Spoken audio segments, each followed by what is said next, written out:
Howdy. This is the Views from the Shop podcast. I'm your host, Tim Miller, and today it is still Tuesday, but only barely is it Tuesday.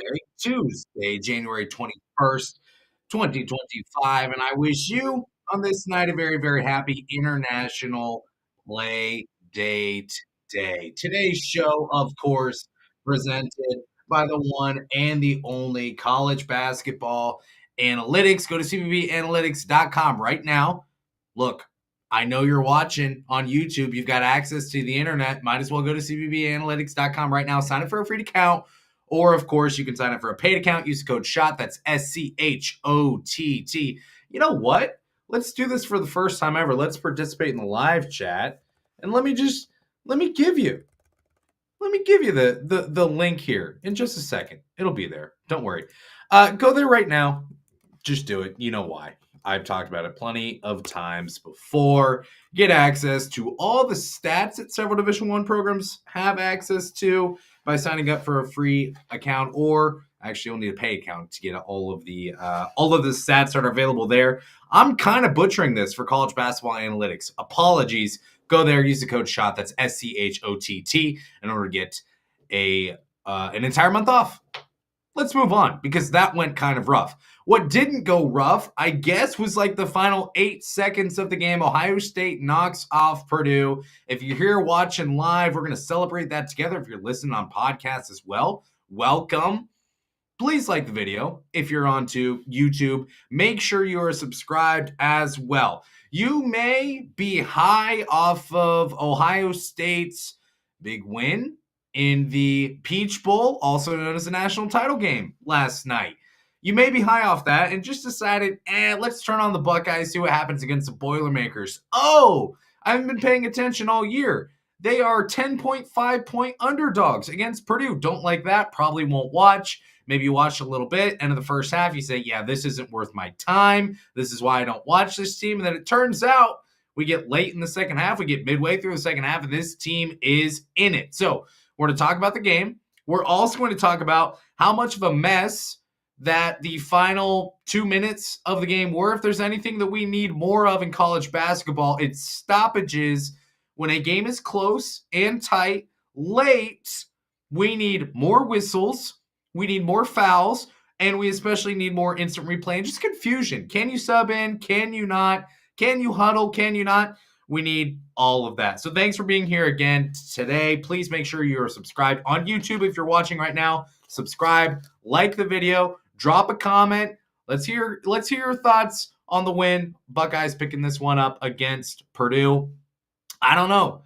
Can Purdue ever beat Jake Diebler? It's hard to say at this point. It feels unlikely. Buckeyes 2-0 with Jake Diebler at the helm against Purdue. So let's get into a recap of the game that was. We go into this game, if you're like me, not really expecting Ohio State to show all that much life, all that much of a pulse. It's really, really hard to win at the Mackey, but the Buckeyes get it done. So we'll get into some major stats and contributors in this one, some instant reactions, some big-time takeaways, and to close the show, Buckeyes are on bubble watch. Whether we as Ohio State Buckeye basketball nation want to recognize that or not, Ohio State remains on bubble watch. And it's real. It's not like last year. This is real.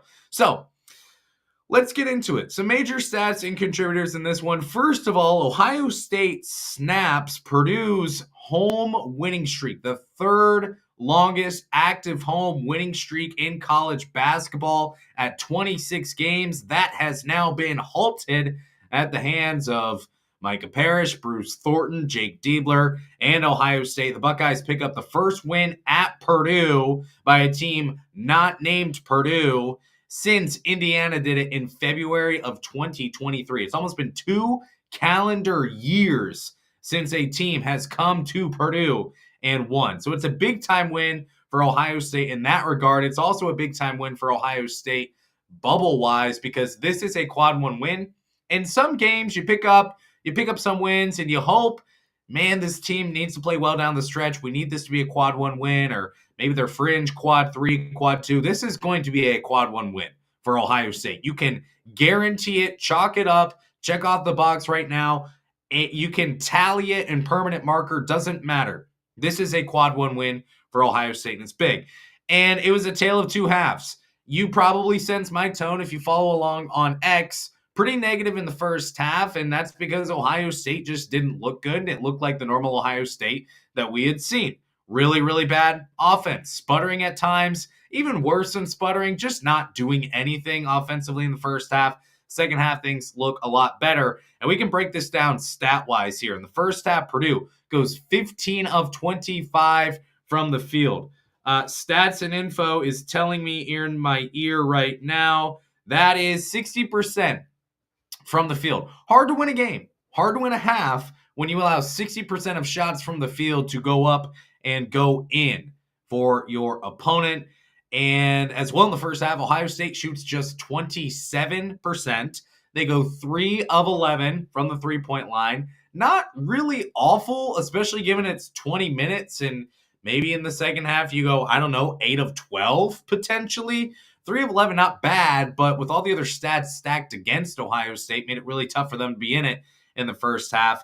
Buckeyes -6 on the glass in the first half as well. They had 8 turnovers. That's the exact amount of field goals they made in the first half as well. For most of the first half, Ohio State had more turnovers than field goals made. Not a recipe for success. However, Ohio State, by the end of the half, they made a couple more field goals and ended up going into halftime with the exact same amount of field goals made as turnovers. Not good at all. Second half, however, Purdue, 11 of 29 from the field. Not great. Even worse than that, they only made 2 3-pointers in the second half. On the flip side, you want to see how this game was so different. You look at the shooting and especially the three-point numbers for Ohio State. So they shot 67% in the second half from the field. That's a fantastic number. That's better than Purdue shot in the first half, but 8 of 12 from the three-point line, 67% from the three-point line from there as well. Exact same percentage from the field as the three-point line,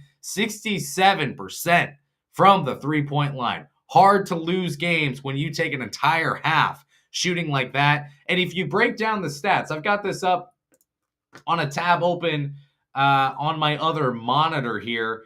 Points in the paint. Purdue doubled up Ohio State 32-16. Points off turnovers. Purdue had 30. Ohio State had 5 second chance points. Purdue won that battle in the game overall as well. Free throw numbers, pretty similar, but all in all, the difference in this game for Ohio State was the three-point shooting. You look at turnovers as well. For the entire game, Ohio State had 18 turnovers. Purdue only had 10. Purdue had 30 points off turnovers. Ohio State had 5. The difference in this game, you look up and down. You look at the fact that Ohio State won the second half. It came down to three-point shooting. They make 11 three-pointers in the second half. They go 11 of 23 in the second half. So a tale of two halves in this one. That's kind of how Ohio State won. They also won this game through free throw shooting. They went 5 of 6 in the second half. Devin Royal was incredibly clutch in this one. He was 8 of 10,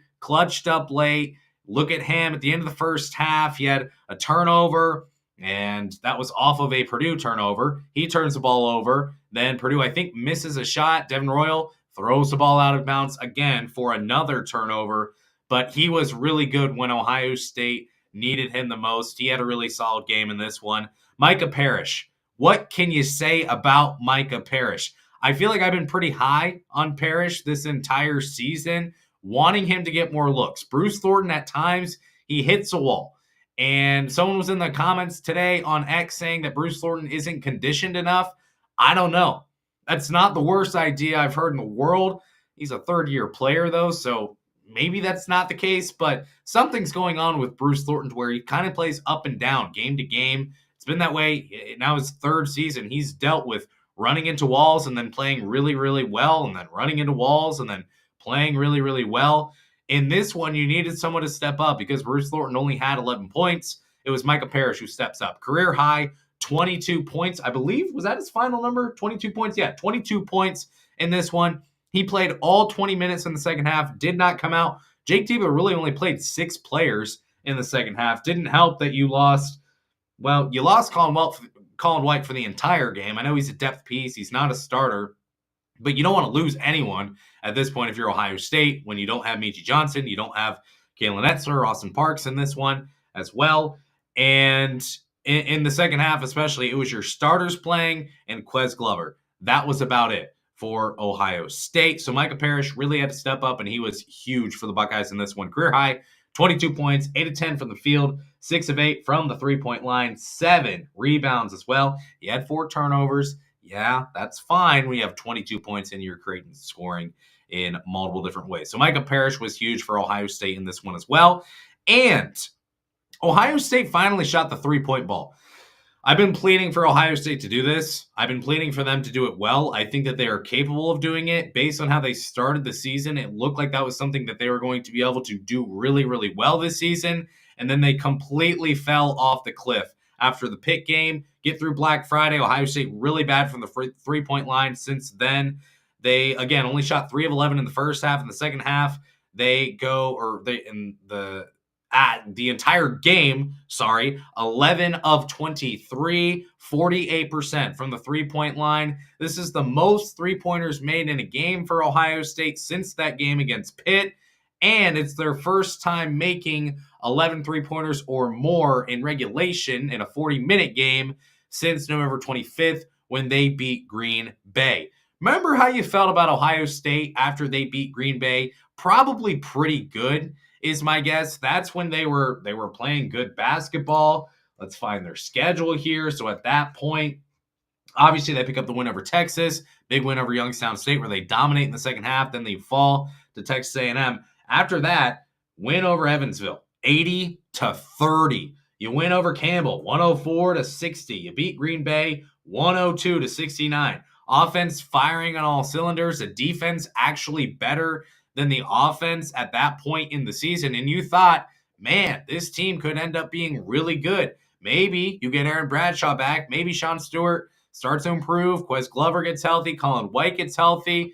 Maybe this team could end up being really good. Obviously, the team hasn't met expectations that it set based on like the first month of the year. This win against Purdue, obviously huge. Maybe they're going to take strides in that direction. There is one thing we need to talk about with the three-point shooting, though. So their first time since November 25th making 11 three-pointers or more. Micah Parrish goes off. Bruce Thornton helps out. Outside of that, you didn't really get a lot. Sean Stewart, Evan Mahaffey are the best three-point shooters passed on the planet. Like in this entire universe, solar system, galaxy, doesn't matter. If there's about 2 seconds or so on the shot clock, get the ball to Sean Stewart, get the ball to Evan Mahaffey, and let him shoot a three. Apparently, it's going to go in every time. This three-point shooting, it's great. I don't think it's necessarily sustainable for Ohio State. We'll see, but shooting 48%, making 11 three-pointers, obviously very, very welcome. Micah Parrish helps a lot with that. The reason I say it's not that sustainable is because Micah Parrish made most of those shots and shot 75% from three in this one. All right. Let's get into some takeaways. If you are coming in late, I would, of course, ask that you like this video here on YouTube. Hit the thumbs up button. If you're wondering, is he talking to me? Yes, I'm talking to you. And if you've already done that, throw a comment, a real live comment down, like one that's actually permanent on the video. Not the little chat on the side, a real comment. Please do that. And subscribe on podcast if you haven't already. Time for a sip. Carbonated water, 11 p.m. Someone's got to do it. All right. So takeaways in this one. We got some big time instant reactions, takeaways, all those different types of things. This is a big win for Ohio State. I closed the last show with this. After Ohio State lost to Indiana in overtime, very, very frustrating.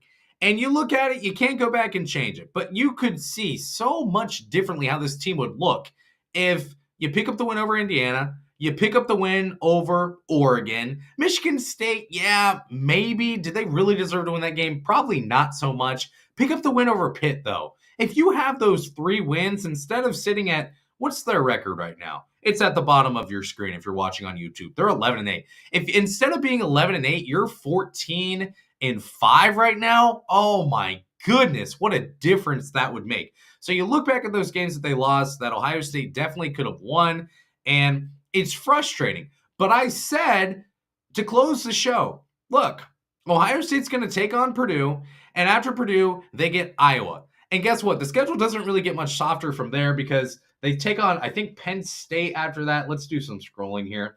Yeah, Penn State after that. And then you've got Illinois and you've got Maryland.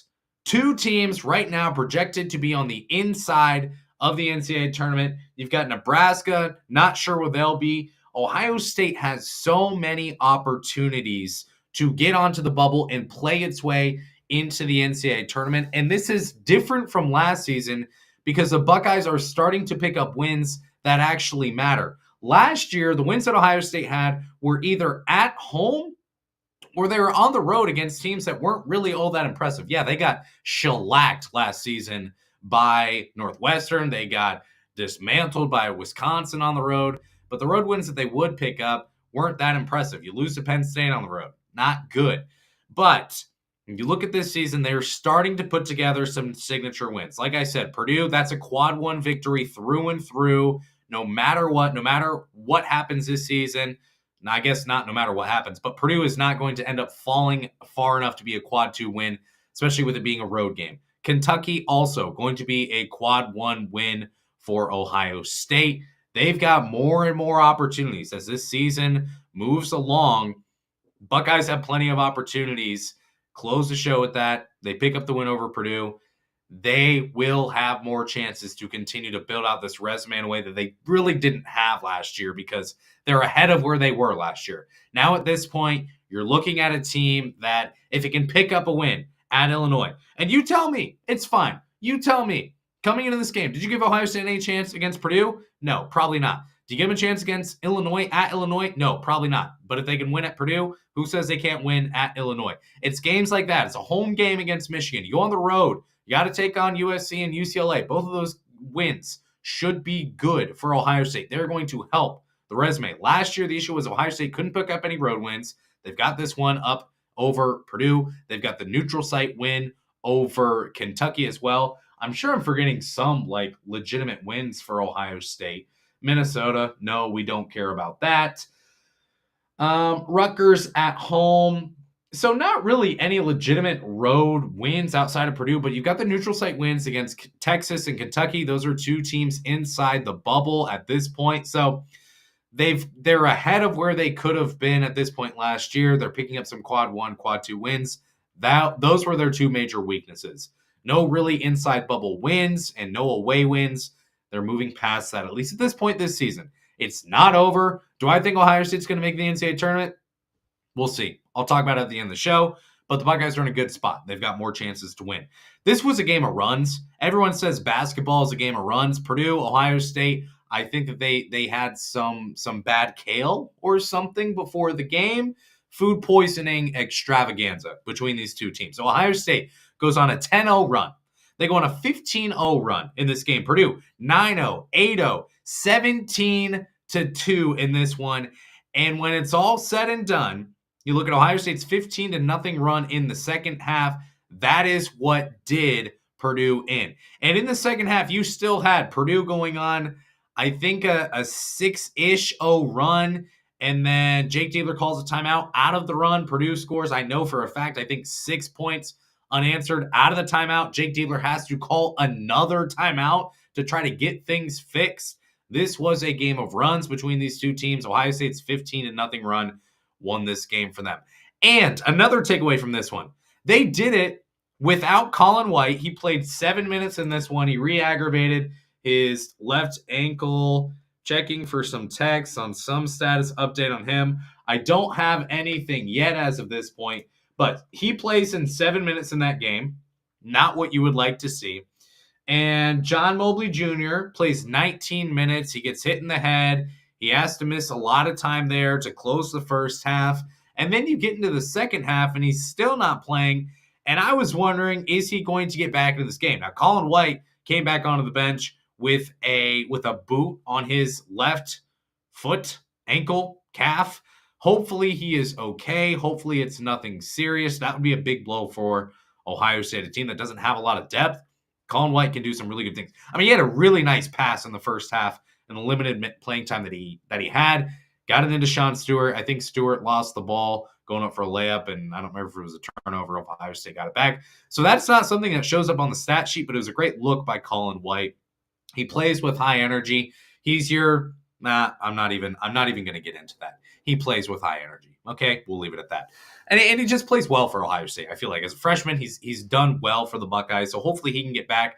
But you do this so shorthanded, and in the second half, you only play with 6 guys for the majority of the game. I think that was huge for Ohio State. You're battling through adversity. I think every single team in America needs a game like this. They want a game like this. Every single head coach wants their team to win a game like this where you're on the road, extremely hostile environment, incredibly loud there at the Mackey tonight.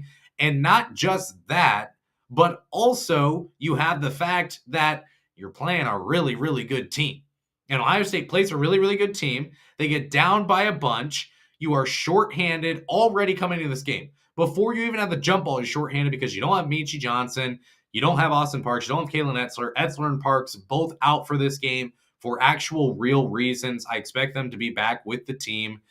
And you have so much adversity you go through in just a 40-minute game. That's huge for Ohio State. So if they're down by 15 against Illinois in the second half, I don't know. Do you believe that you can get back in it after this experience, after this performance of actually doing it? You should be able to believe that. So that's huge for Ohio State. Another takeaway in this one, red light. All right. I don't know if you're a big Squid Games guy. I'm not. I'm anti-Squid Games. Don't like it. Makes me uncomfortable, so I don't watch it. Red light, green light. Let's give the red light the stop sign. Let's start banging Devin Royal. Ooh, let's rephrase that sentence. Let's start. I don't know. I'm shook. Let's not let Devin Royal or Aaron Bradshaw shoot any more threes. I don't care if you're open. It doesn't matter to me. If there's 2 seconds on the shot clock, you can shoot a 3. Other than that, no more shooting threes from Aaron Bradshaw and from Devin Royal. Bradshaw was efficient in this game, didn't play a lot in the second half. He played 5 minutes total in the second half. Got into some foul trouble. He finished the game with 3 fouls, so there's no reason why he really shouldn't have been able to play. I don't know what the issue was in there, but Bradshaw, 17% from the three-point line coming into this game. Devin Royal, not much better at 21%. Both of them making about 0.5 three-pointers per game. That's not a lot of production. And as you look at the way that this game played out, the three-point ball was there for everyone. Was not there for Bradshaw. It was not there for Royal. I'm tired of seeing them shoot three-pointers. It's time to be done. I get it. Jake Diebler, you want this team to be athletic. You want to be able to spread the floor and all that stuff. Look, if Devin Royal can't make a 3, if Aaron Bradshaw can't make a 3, you're not spreading the floor. Defense doesn't have to guard that. So let's stop. Let's just agree to stop doing that. The rotation is shrinking. That's another big thing. Aaron Bradshaw, like I said, he played 5 minutes in the second half. You're seeing Ivan Nigavan, whose pronunciation, hey, I was told I was the first one to bring it to Columbus. I said Nigavan. I did my research. I spoke with some people. They said, yeah, Nigavan sounds right. I need a sip or I'm going to cough. This bottle's getting suspiciously empty. I don't know how Nigavan, whatever.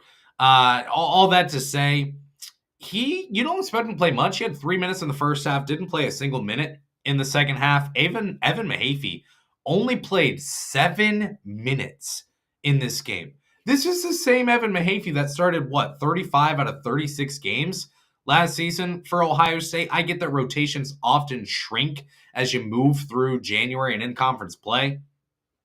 It's odd to not see Evan Mahaffey play all that much. Aaron Bradshaw getting no playing time in the second half, essentially. So the rotation is shrinking. We'll see if that continues moving forward. That's something that I saw as well. All right.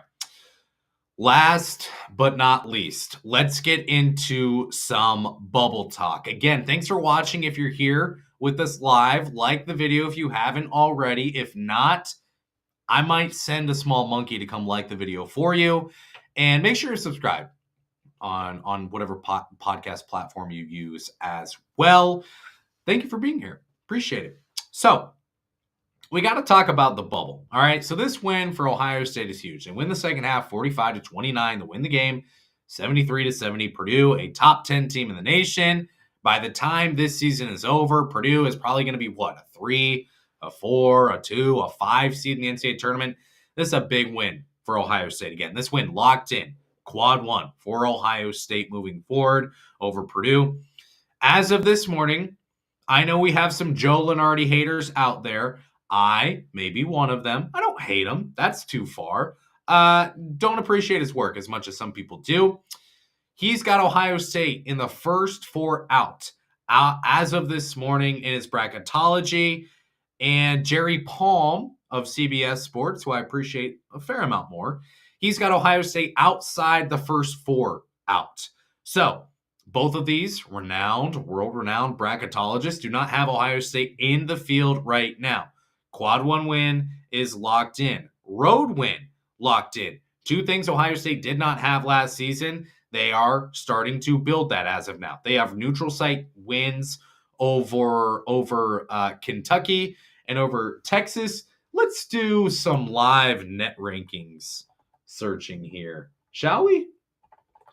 And by live, I mean we're literally live on YouTube, and we're going to do this right now. So, Auburn's number 1 in the net, if you wanted to know. Where is Kentucky is number 11 as of now. We've got Purdue at number 10. Kentucky 11, that's going to be a quad 1 win, most likely locked in to close out the season. Where is Texas? I assume mid-20ish, or are they really falling? They're down to 40, man. Ohio State fans need Texas to win. That's for sure. You'd like that to be a quad 1 win. It might end up being quad 2, but you're starting to build up some victories here for Ohio State with so many chances down the road for Ohio State. You've also got a bunch of bubble teams actually playing tonight. Wake Forest, North Carolina, probably finishing up if they haven't finished up already. Some bubble teams that Ohio State's looking at, I think Vandy, they got crushed by Alabama tonight. I saw that score. A couple other games that were important I don't know of right now, but I know that there were some bubble teams that we're paying attention to tonight that lost. Ohio State wins against Purdue. You're not going to decide your fate in one night in January, but this night was really, really big for Ohio State.